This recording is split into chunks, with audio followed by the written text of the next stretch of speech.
Oke, kita langsung ke soal yang pertama. Silahkan langsung dijawab soal yang pertama.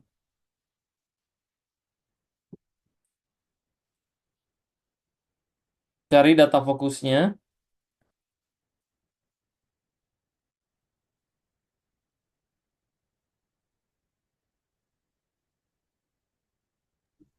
Jawabannya C. Untuk data fokusnya pasien pulang ke rumah.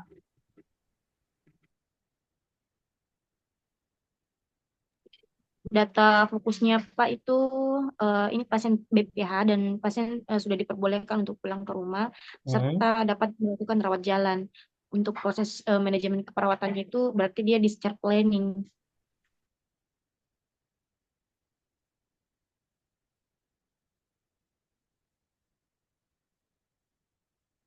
Ya, ini nih di planning ya.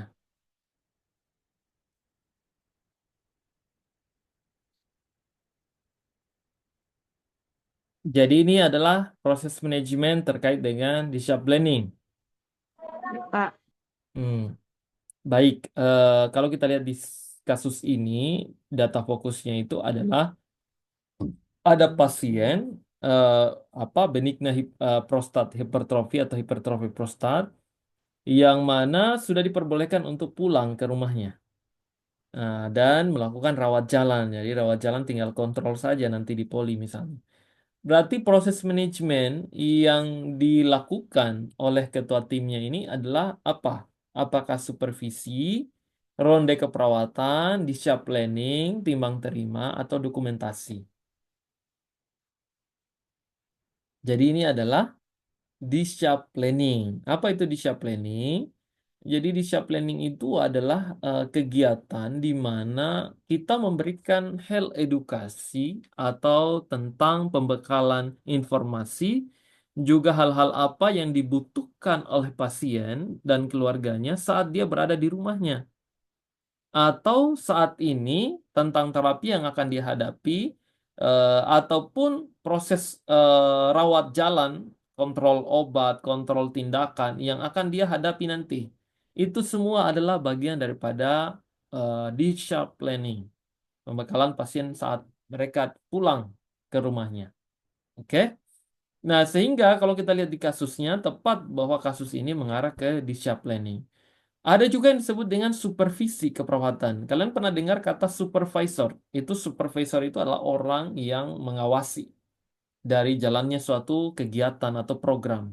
Jadi kalau supervisi keperawatan yaitu proses evaluasi, proses di mana kegiatan tersebut diaudit, bisa dilakukan penilaian, bisa nantinya dilakukan penindakan, itu bisa berkaitan dengan supervisi.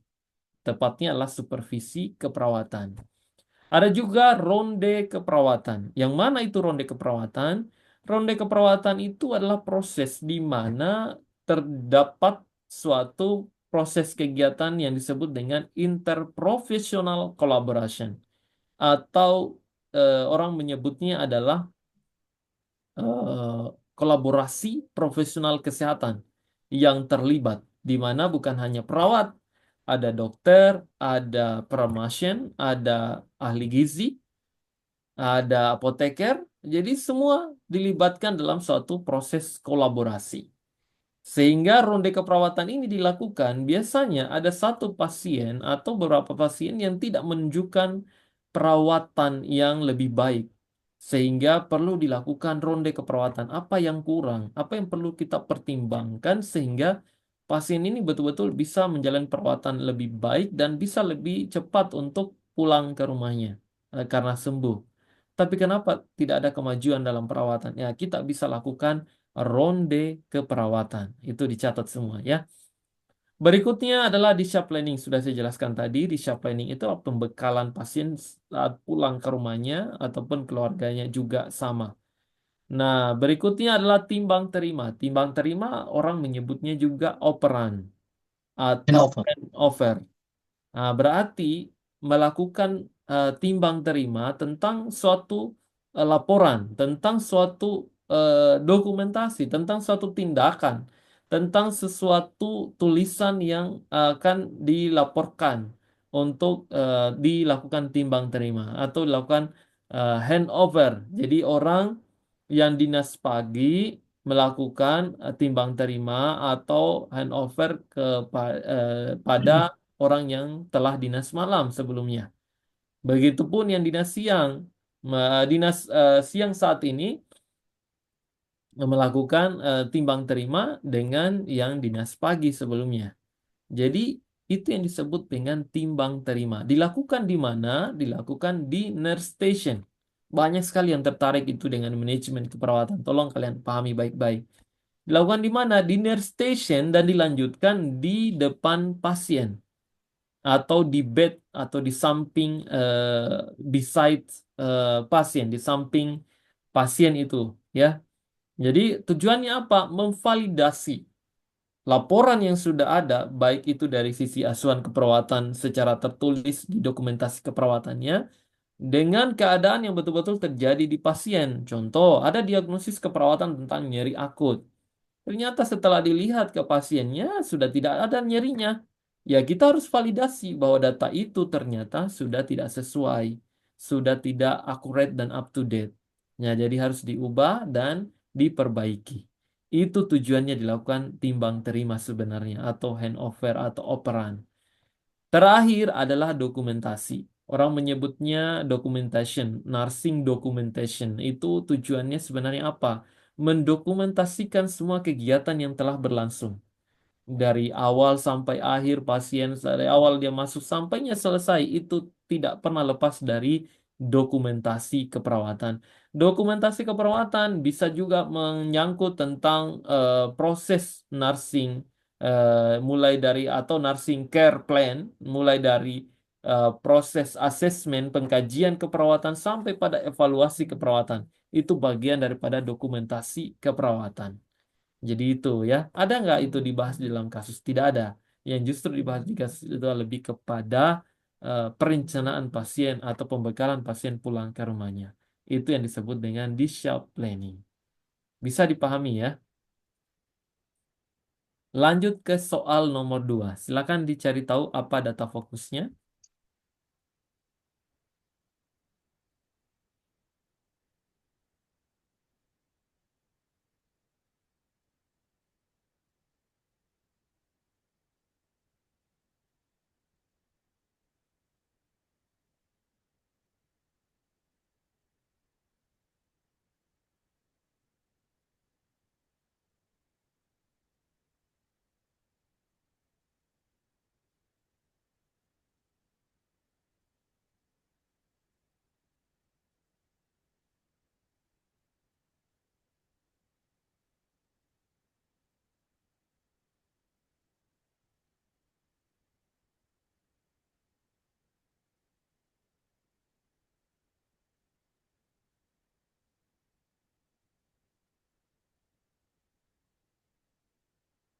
Bagaimana? Apa data fokusnya?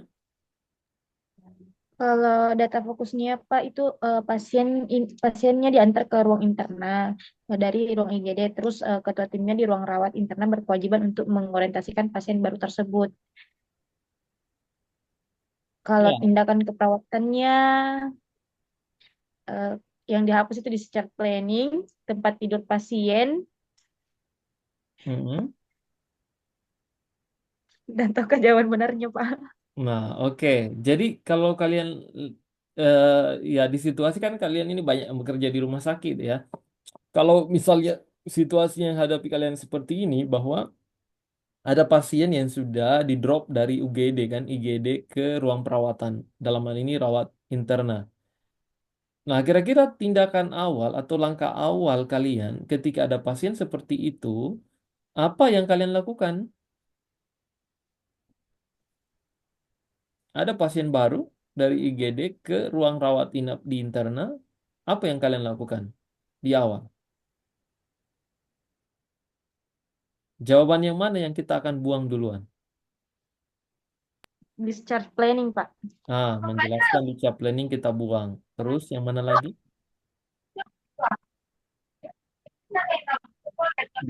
Ayo semua. Yang mana lagi dibuang? Pak, menjelaskan fasilitas kesehatan yang ada di ruangan. Ya, oke, kita buang juga atau kita eliminir namanya.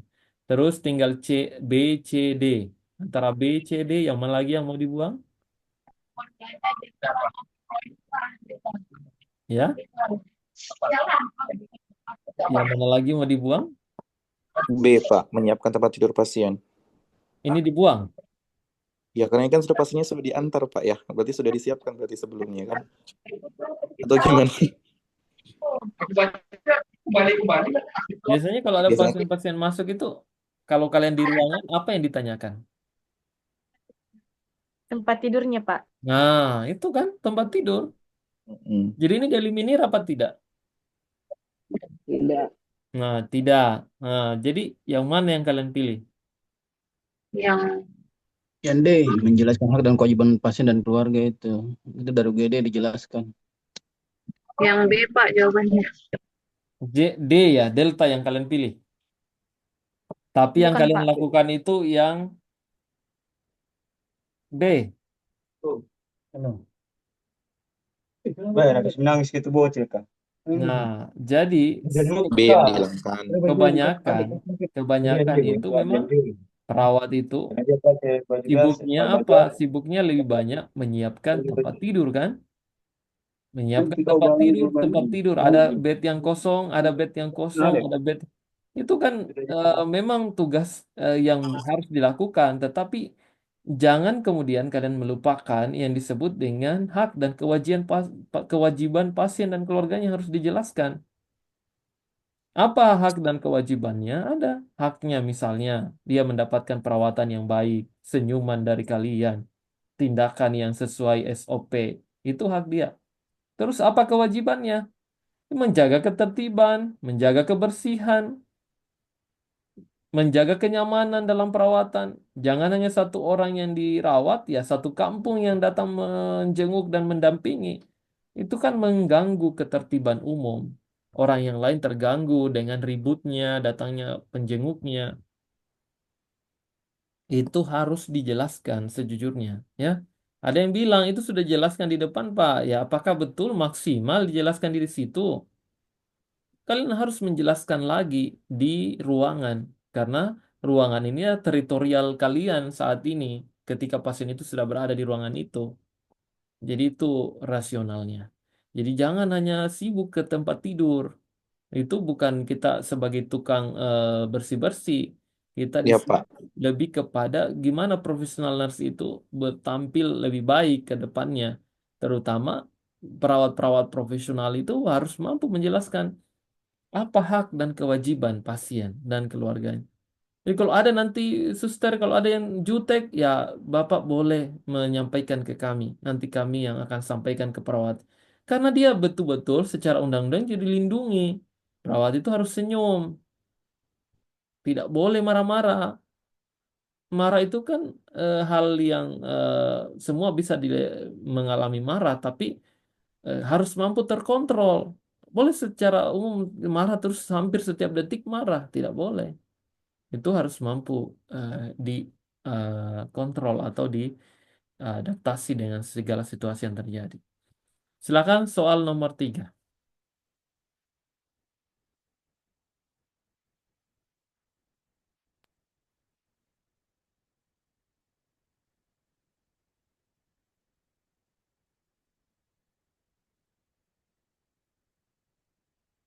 Suara saya kedengaran jelas ya? Sorry. Jelas, Pak. Oh ya, oke. Silakan cari data fokusnya.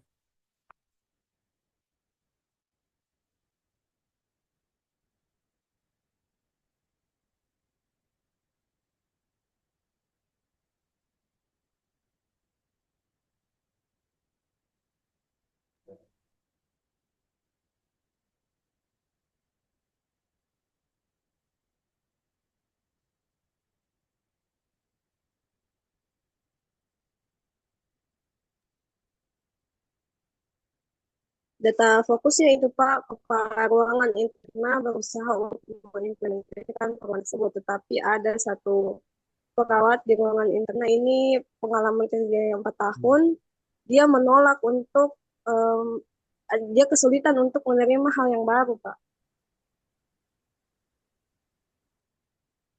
Ya, bagaimana?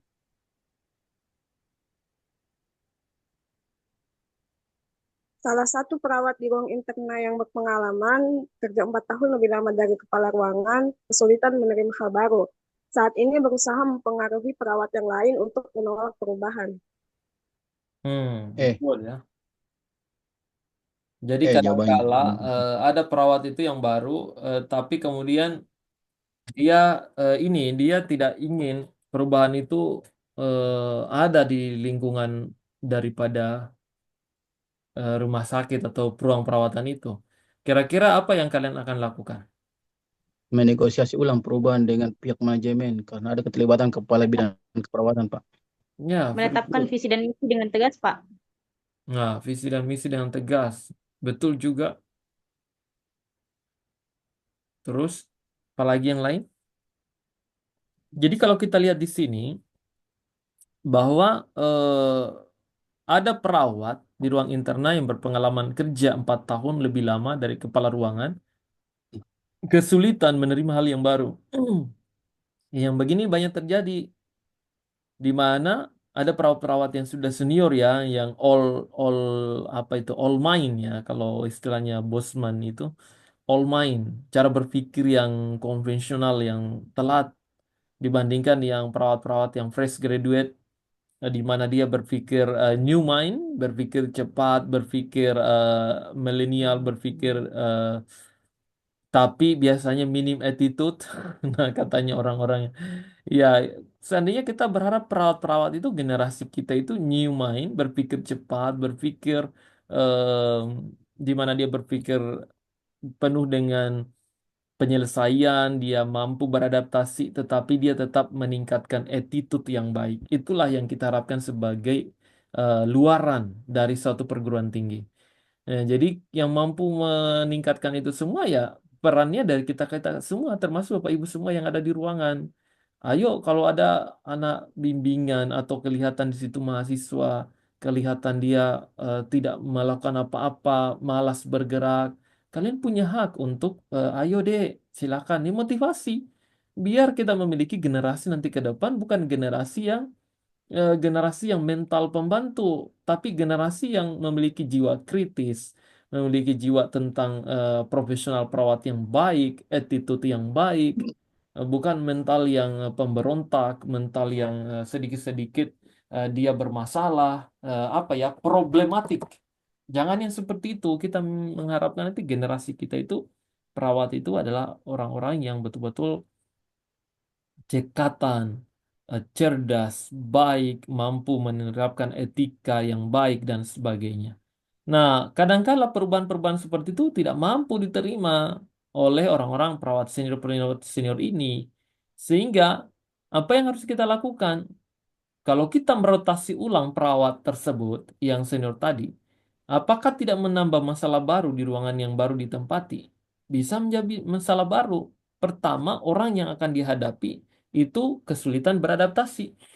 Yang kedua, bisa juga si perawat tadi, masalah yang dia sudah lama saja tempati untuk berdinas, dia tidak mampu tangani, apalagi masalah baru nanti yang akan dihadapi di tempat baru. Itulah kenapa merotasi ulang perawat bukan solusi yang baik saat ini. Rotasi tidak salah. Rotasi itu adalah hal yang lumrah dalam satu manajemen, dalam suatu eh, proses manajemen yang ada. Menerapkan komunikasi persuasif. Apakah ini penting kita lakukan? Penting. Komunikasi persuasif itu adalah komunikasi yang paling penting atau unsur yang paling utama kita lakukan sebagai seorang manajer. Kalian lihat itu di em, baru-baru kan saya dengar ini pidato dari Mas Wapres terkait dengan hari apa tuh? Hari buka bersama dari Kadin. Nah, di mana dia memuji salah satu kepala daerah yang baru dilantik, namanya Deddy Mulyadi. Nah, kalian bisa ikuti di Instagramnya di mana. Nah, dia itu sangat mengedepankan obrolan atau komunikasi. Nah, bayangkan ada bantaran sungai yang mengarah dari puncak Bogor sampai bermuara ke Bekasi, kemudian ke daerah Jakarta. Nah, itu dia menggusur tuh dari sepanjang jalur itu, dia berusaha untuk menggusur rumah-rumah.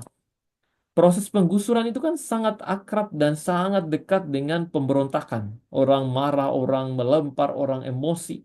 Tapi coba dilihat, ada sih memang yang protes, tapi pada akhirnya me, apa? Pada akhirnya tetap menerima untuk digusur karena dia melihat adalah sisi baik dari sisi supaya tidak terkena banjir secara keseluruhan. Yang dia kembangkan si kepala daerah tadi adalah tentang obrolan atau komunikasi yang persuasif. Seorang pemimpin atau manajer seharusnya itu yang dia punya, komunikasi yang persuasif. Di manajemen itu, tolong kalau ada dua kubu yang berkonflik, tolong jangan langsung api. Tapi yang kita harapkan adalah es batu di tengah-tengahnya dan es buah. Jangan es buah yang kita bayangkan ini bulan. Tapi maksudnya adalah pendingin dengan komunikasi persuasif tadi. Nah, jadi intinya itu, kalau di manajemen itu jangan langsung berjontok-jontok berkelahi, baku lempar. Sebaiknya dulu diawali dengan dialog atau komunikasi yang persuasif. Nah, menetapkan visi misi dengan tegas. Kata visi misi dengan tegas itu pada fungsi perencanaan itu sudah dilakukan. Fungsi-fungsi manajemen itu pada fungsi perencanaan terutama menetapkan visi misi yang tegas. Artinya visi misi supaya tidak keluar dari jalur, kita tetapkan visi misi kita. Apakah ini bisa dilakukan? Bisa saja dilakukan dan saat yang lalu mungkin sudah dilakukan oleh kepala bidangnya bahwa visi misi dari ruangan ini atau A dan seterusnya. Memberikan penghargaan bagi semua staf ruangan. Penghargaan itu sama dengan reward. Dan semua orang yang ada di ruangan itu semestinya diberikan penghargaan dan reward tanpa terkecuali. Ya, itu harus diberikan. Nah, kemudian menegosiasi ulang perubahan dengan pihak manajemen. Negosiasi itu kan artinya berusaha untuk melakukan negosiasi atau tawar-menawar supaya ke pihak manajemen supaya ada perubahan. Nah, apakah ini yang dilakukan kan memang pihak manajemen bidang keperawatan dalam hal ini atau mungkin kepala ruangannya itu adalah pihak manajemen juga. Itu kan memang ingin melakukan perubahan. Jadi kita ingin menegosiasi perubahan itu supaya tidak dilakukan. Sementara kita membutuhkan memang suatu perubahan. Nah, itu dilematisnya di situ. Jadi yang paling penting sebenarnya tindakan dalam menangani situasi ini adalah sebenarnya menerapkan dulu komunikasi persuasif. Itu yang harus kita lakukan.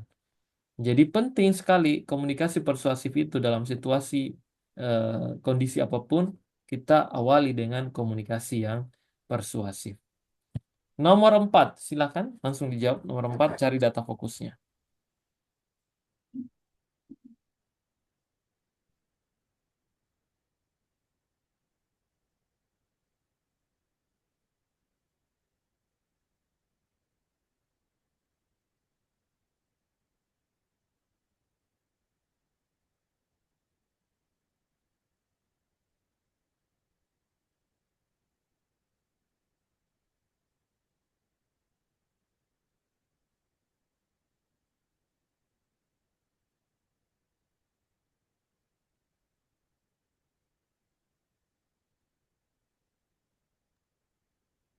Data fokusnya itu Pak, ada 5 perawat yang mengeluhkan kurangnya penghargaan dari pihak manajemen.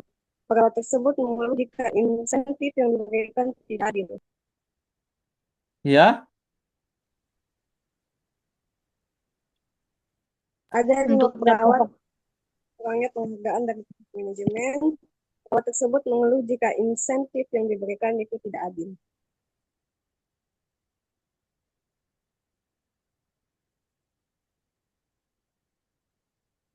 jadi kalau kita lihat di kasus ini, berdasarkan hasil rapat digelar bahwa kepala ruangan semua perawatnya diketahui ada 5 perawat yang mengeluhkan kurangnya reward atau penghargaan dari pihak manajemen. Nah, perawat tersebut mengeluh jika insentif yang diberikan itu tidak adil atau tidak sesuai. Kira-kira langkah yang tepat dilakukan apa kira-kira? Melakukan negosiasi peningkatan pendapatan, Pak. Ya, negosiasi peningkatan pendapatan. Bisa kita lakukan kalau perlu gaji kita 100 juta per bulan. Terus apa lagi? Merencanakan evaluasi kinerja secara kontinu dan objektif.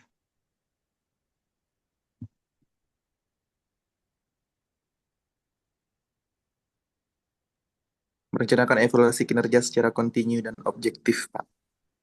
Ya, merencanakan evaluasi kinerja secara kontinu dan objektif. Berarti kita perlu evaluasi kinerja. Maksudnya kinerja itu em, melihat tampilan kerja kita. Kita evaluasi. Nah, itu. Ada lagi? Berhubungan dengan PK ini, PK. Nah, kita jawab sama-sama ya. Jadi di kasus ini menarik bahwa perawat itu, bagaimana perawat tersebut, dia merasa bahwa reward yang diberikan itu tidak adil, tidak sesuai. Apa yang harus kita lihat? Apa yang harus kita lakukan sebagai seorang pemimpin? Ya, kita memang harus bisa mendengar keluhan.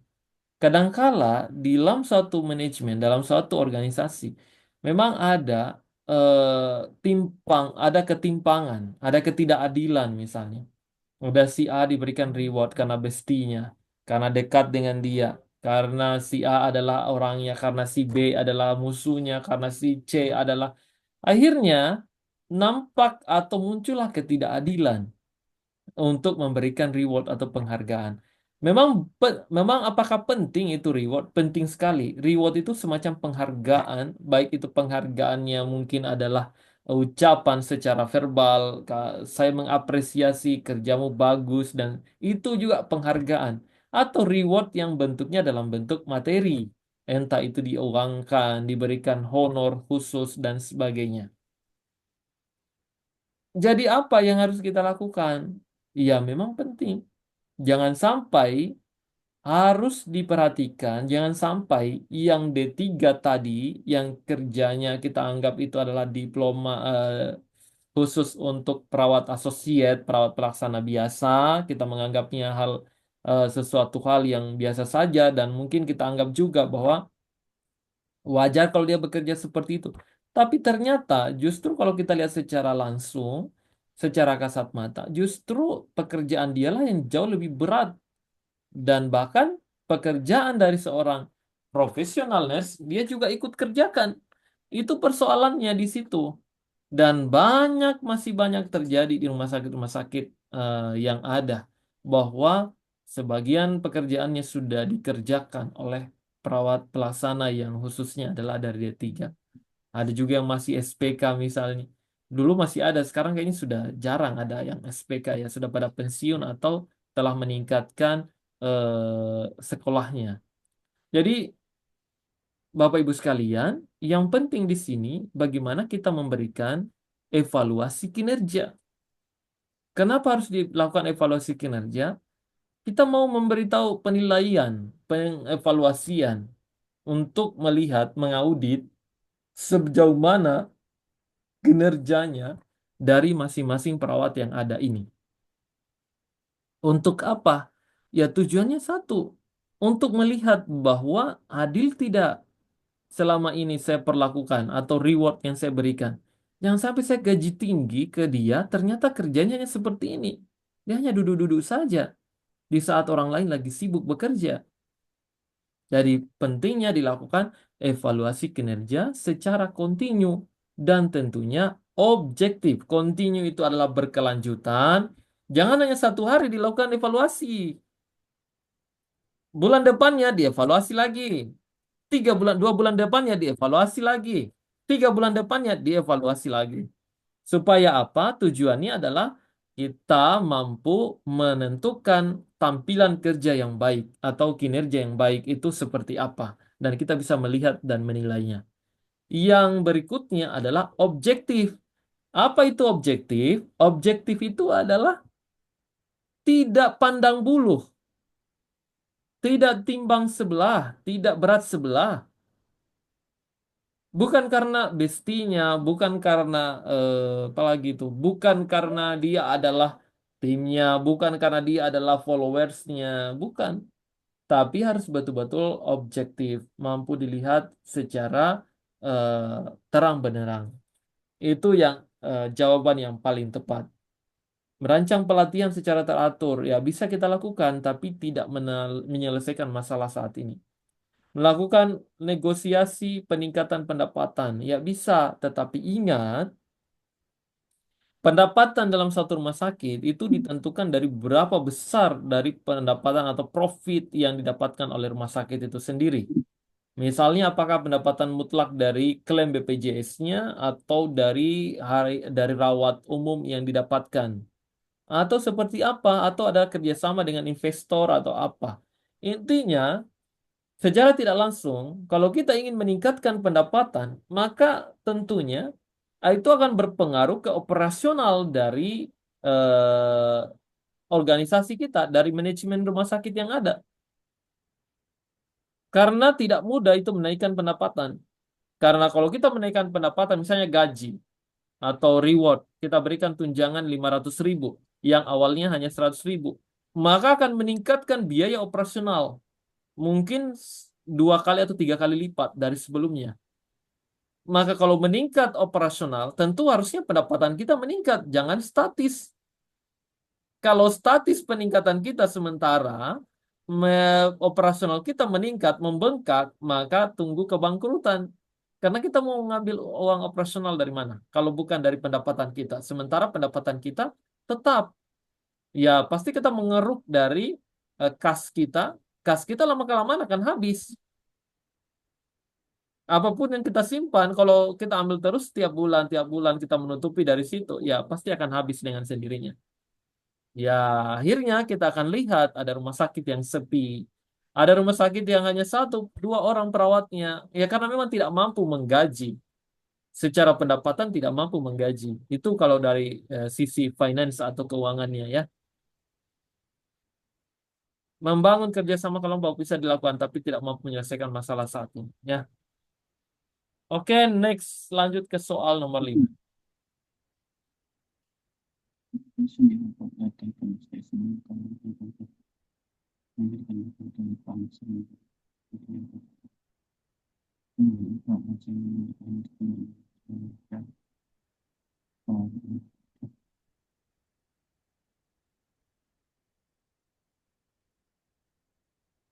Beneficiensi.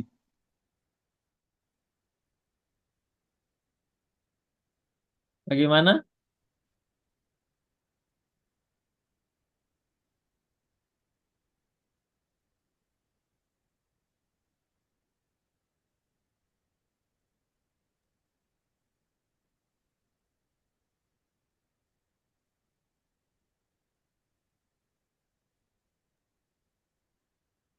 Otonomi.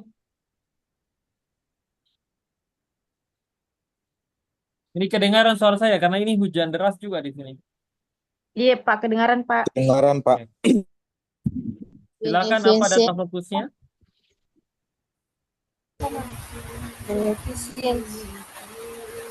Efisiensi.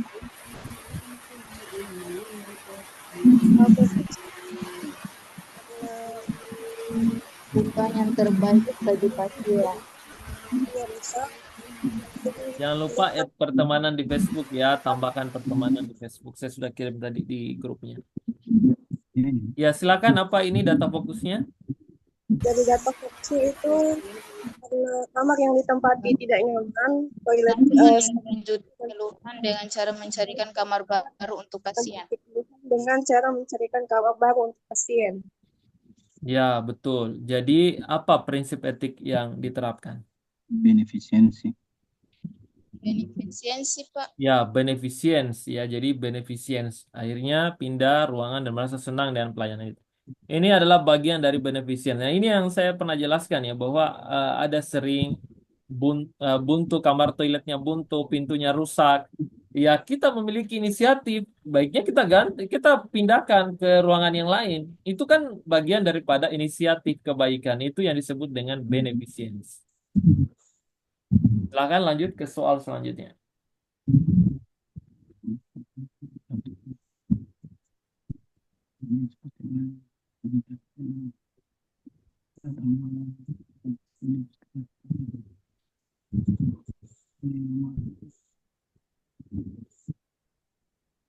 Minimal care.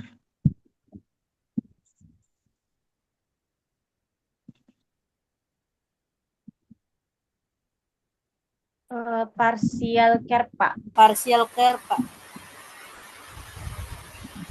Parsial ya. Iya, Pak. Pak, karena dibantu sebagian. Oke, jadi kalau kita lihat di dalam kasus, baca baik-baik bahwa pasien dapat memenuhi kebutuhan personal hygiene. Pasien dapat memenuhi berarti dia dia bisa mandi seperti mandi, ganti pakaian. Pasien memerlukan pengawasan saat ambulasi. Pasien diobservasi vital sign-nya setiap shift. Pengobatan minimal, status psikologis stabil. Kira-kira kategori tingkat ketergantungan apa ini pasien? C. Minimal care. Parsial apa minimal? Minimal. Minimal, Pak. Ya, ini adalah minimal care. Jadi maksudnya dia minimal itu kan artinya minimalis, artinya minimal yang dibantu. Dia karena sebagian besar dia bisa lakukan sendiri. Minimal saja. Seperti mandi, makan, minum, dia bisa sendiri. Ke toilet bisa, dia bisa sendiri. Jangan terkecoh dengan kata memerlukan pengawasan. Semua pasien yang ada di rumah sakit itu memerlukan pengawasan. Kenapa dia datang di rumah sakit? Ya, artinya butuh pengawasan, butuh untuk diawasi, dilihat, diperhatikan. Semuanya tanpa terkecuali. Jadi artinya, semua berarti pasien memerlukan pengawasan. Mau itu dia ambulasi, bergerak, kemana dia diawasi semua. Itu adalah minimal care. Jadi minimal itu berarti sebagian besar kegiatannya dia mampu lakukan sendiri. Nah, lawannya adalah totally atau total care. Sebagian besar, bukan sebagian, semua kebutuhannya itu dibantu. Ya, semua kebutuhannya itu dibantu. Contoh, pasien-pasien seperti gagal jantung yang mengalami penurunan kesadaran, dia intensive care unit. Iya sudah, itu benar-benar dibantu. Pengawasan vital sign-nya dibantu oleh mesin. Kemudian apalagi dia dibantu juga untuk NGT-nya oleh alat dan semuanya. Waslap badannya dibantu oleh perawat bolak-balik. Itu semua dilakukan. Jadi semua adalah total care. Nah, di tengah-tengahnya ada yang disebut dengan partial care. Yang mana itu partial care? Dia mampu melakukan sebagian tugas yang untuk dirinya dan sebagiannya lagi dilakukan atau dibantu oleh orang lain, dalam hal ini perawat atau keluarganya. Jadi setengahnya dia bisa lakukan, setengahnya lagi dibantu. Itu yang disebut dengan partial care. Nah, hanya 3 itu. Minimal, partial, dan total care. Oke. Next, kita lanjut ke soal nomor 7.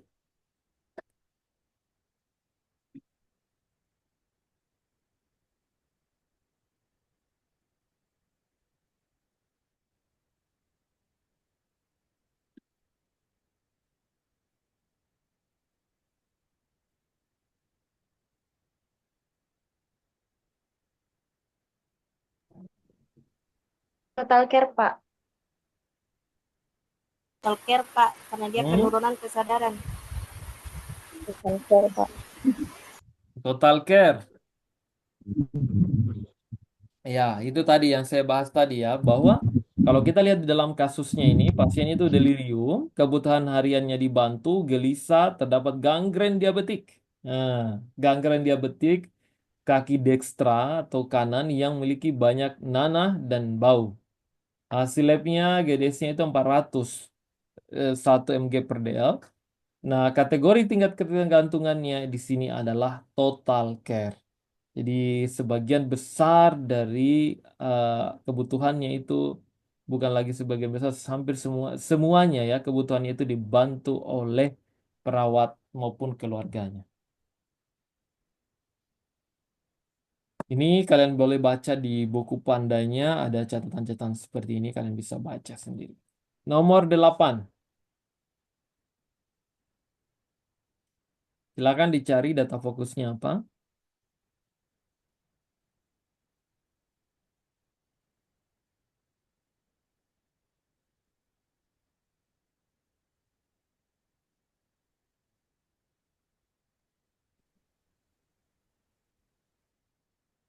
Untuk data fokusnya, Pak, pasien yang dirawat tidak menunjukkan perbaikan kesehatan setelah dirawat seminggu. Padahal ketua tim dan perawat pelaksana sudah melakukan berbagai macam tindakan dan upaya. Jadi untuk perencanaan yang tepat dilakukan oleh ketua tim itu adalah ronde perawatan berkolaborasi dengan tenaga kesehatan yang lainnya. Kenapa? Bagaimana data fokusnya? Untuk data fokusnya itu, Pak, pasien yang dirawat itu tidak menunjukkan perbaikan kesehatan setelah dirawat seminggu.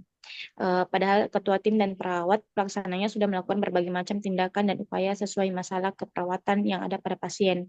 Untuk pertanyaannya, apakah perencanaan yang tepat dilakukan oleh ketua tim itu adalah ronde keperawatan, Pak? Karena di sini di soalnya itu pasien yang dirawat tidak menunjukkan perbaikan kesehatan, jadi perlu adanya kolaborasi dengan tenaga kesehatan lainnya, baik dari dokter maupun yang lainnya. Ya, itu yang disebut dengan ronde keperawatan. Ya, sudah saya jelaskan tadi, ronde keperawatan itu adalah bentuk daripada interprofessional collaboration. Jadi, kolaborasi antara profesional kesehatan di dalamnya, di mana di tengah-tengahnya itu adalah pasien, dikelilingi oleh profesional kesehatan yang lain. Oke, next, nomor 9. Silakan dicari data fokusnya. Ya, 5 menit lagi kita istirahat.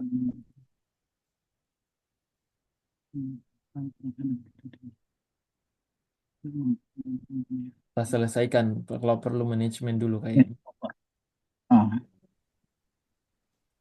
Silakan dicari data fokusnya. Untuk data fokusnya, Pak, itu perawat pelaksana dan ketua tim melakukan identifikasi masalah pasien di ruangan untuk meningkatkan kemajuan asuhan pada perawat yang akan dinas sore. Berarti ada timbang terima. Iya, Untuk timbang berarti ini terima ada berarti timbang terima handover. ya. Ini yang ah, disebut dengan handover. handover. Jadi ketua tim ruang interna itu sedang menerima laporan dari perawat dinas pagi tentang keadaan umum beberapa pasien yang dikhawatirkan. Nah, ini yang saya bilang tadi bahwa timbang terima itu atau handover itu dilakukan di nurse station dan dilanjutkan ke depan atau di samping pasien. Itu ya, untuk memvalidasi langsung keadaan sesungguhnya dari pasiennya saat ini. Jadi seperti itu. Oke, kita lanjut ke soal selanjutnya.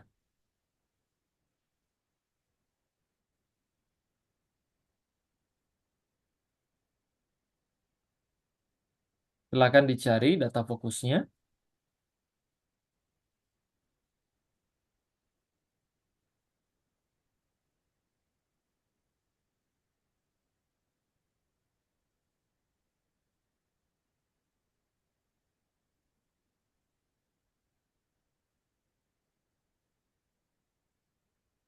Yaitu pasien dalam penampungan dan akan melakukan rawat jalan. Terus persiapan utama perawat yang harus dilakukan itu menyarankan melakukan rawat jalan secara rutin. Hmm.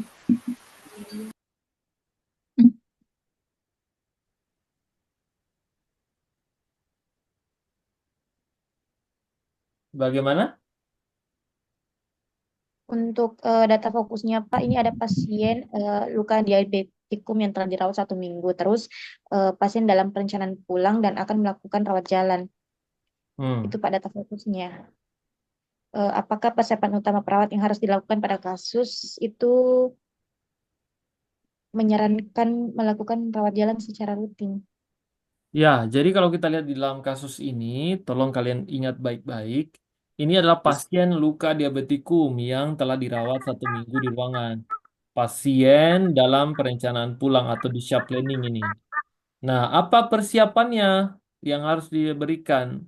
Perencanaan pulang apa yang harus diberikan kepada pasien? Apakah Memberikan mengkaji ulang keluhan pasien? Iya, Pak, berikan memberikan pendidikan pendidikan kesehatan yang sesuai. Nah, sesuai, memberikan yang pendidikan sesuai, kesehatan yang pendidikan sesuai. kesehatan yang Betul. sesuai. Jadi, jangan sampai di rumah nanti, artinya di rumah nanti ini kan dia pasti akan mandiri, kemudian atau bisa juga dibantu oleh keluarganya. Tetapi dia harus menyadari dan memahami bahwa ketika nanti di rumah, dia harus tahu bahwa hati-hati ketika dia keluar rumah menggunakan alas kaki yang sesuai, tetap menggunakan alas kaki, jangan sampai terkena paku dan sebagainya, memperhatikan makannya, dietnya, karena itu berpengaruh semua. Berarti itu adalah bagian daripada edukasi pendidikan atau pendidikan kesehatan yang sesuai dengan bisa juga ditambahkan di sini memberikan pendidikan kesehatan tentang luka diabetikum atau diabetes mellitus. Nah, itu. Nomor 11.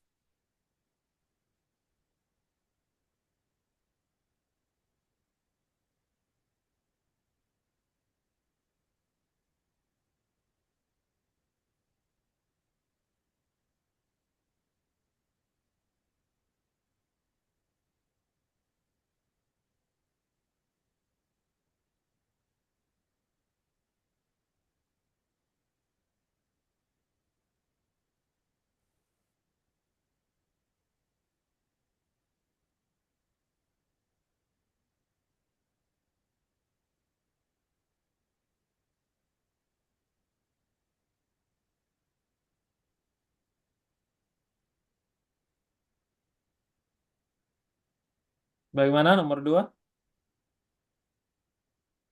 Nomor 11 cari data fokusnya.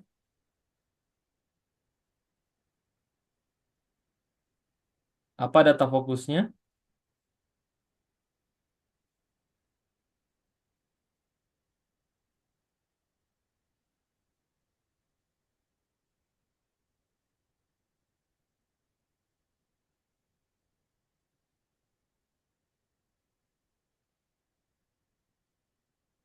Bagaimana data fokusnya, ayo?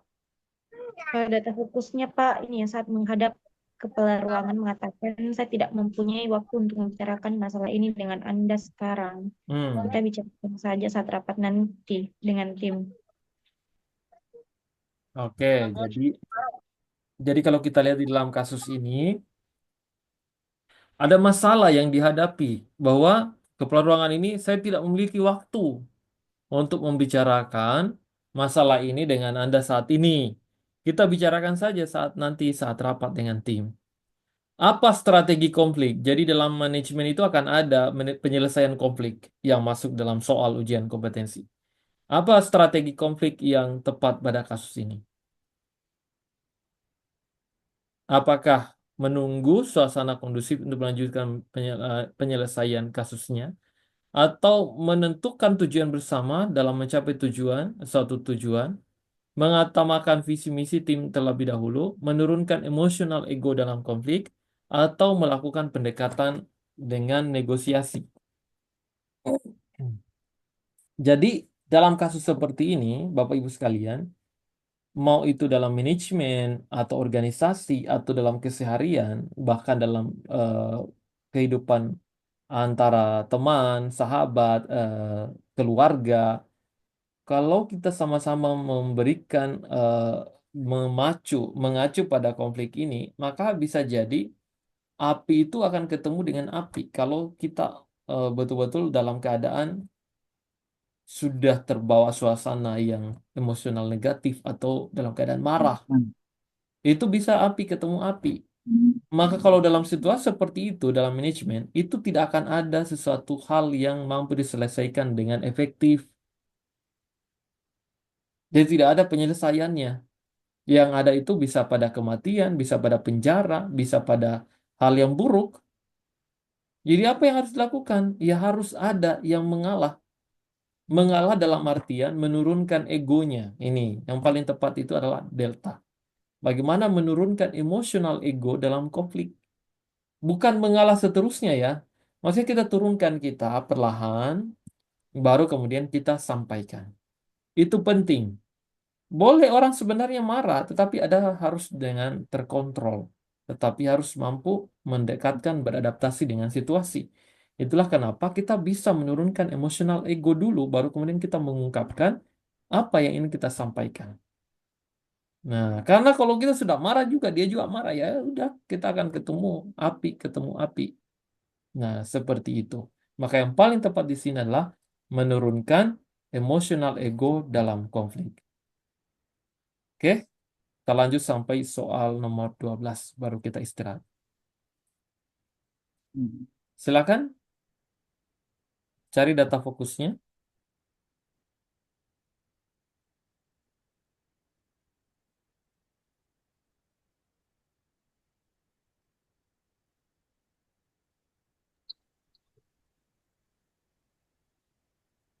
Perawatan Data tim. fokus.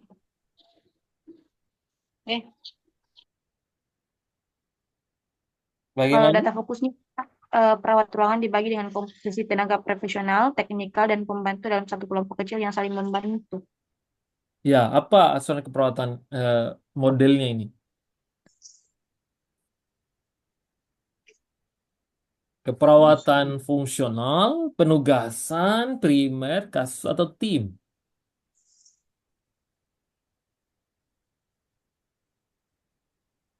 Jadi kalau kita lihat di dalam kasus ini, Tim. hati-hati jangan terkecoh. Jadi kalau kita lihat di sini, perawat itu, perawat itu dibagi dengan komposisi tenaga profesional, teknikal, dan pembantu. Artinya membantu administrasi dalam satu kelompok kecil tadi. Itu adalah fungsional. Berarti difungsikan pada tugas tertentu, yaitu tentang tugas sebagai profesional, teknikal, atau administrasi. Itu adalah fungsional. Kalau tim itu berarti dibagi pada kelompok. Ini kan bukan pada tugas ya, ini kan komposisi tugas. Tapi pada kelompok itu tim. Ada tim A dan tim B. Bisa dipahami nih ya. Kelebihannya ya dia memiliki perawat yang banyak, itu tim. Kekurangannya ya butuh perawat yang jumlahnya besar. Kalau fungsional biar berapa orang bisa, kayak begini kan 3 orang atau anggaplah ini 4 orang. Nah, itu ya. Jadi kalau tim berarti harus dibagi pada beberapa kelompok. Ada tim A, ada tim B misalnya. Yang terbagi ada ketua tim A, ada kepala ruangan, di bawahnya ada ketua tim A, ada ketua tim B. Di bawah daripada tim A ada perawat khusus menangani pada bagian A, dan ada pada bagian jalur B. Itu sudah terbagi tugasnya masing-masing. Itulah keperawatan tim. Kalau fungsional seperti ini yang di kasus, difungsikan pada tugas tertentu. Ada juga primer. Primer itu lebih kepada intensive care unit. Jadi primary, jadi lebih kepada perawat itu bertanggung jawab penuh dalam 24 jam berada di samping pasien. Bukan perawatnya yang dinasnya sampai 24 jam, tidak. Tetapi hampir semua kebutuhan itu, perawat itu betul-betul berada di samping pasien. Itu adalah keperawatan primer. Rata-rata diterapkan di intensive care unit. Kalau kasus sifatnya kasuistik. Ada kasus kemudian ditangani. Kayak masa COVID kemarin, nah ada perawat COVID. Nah itu namanya keperawatan kasus. Jadi ada kasus tertentu, kemudian diterapkan eh, pada prinsip keperawatan kasus. Nomor 13, satu lagi. Coba dicari apa data fokusnya.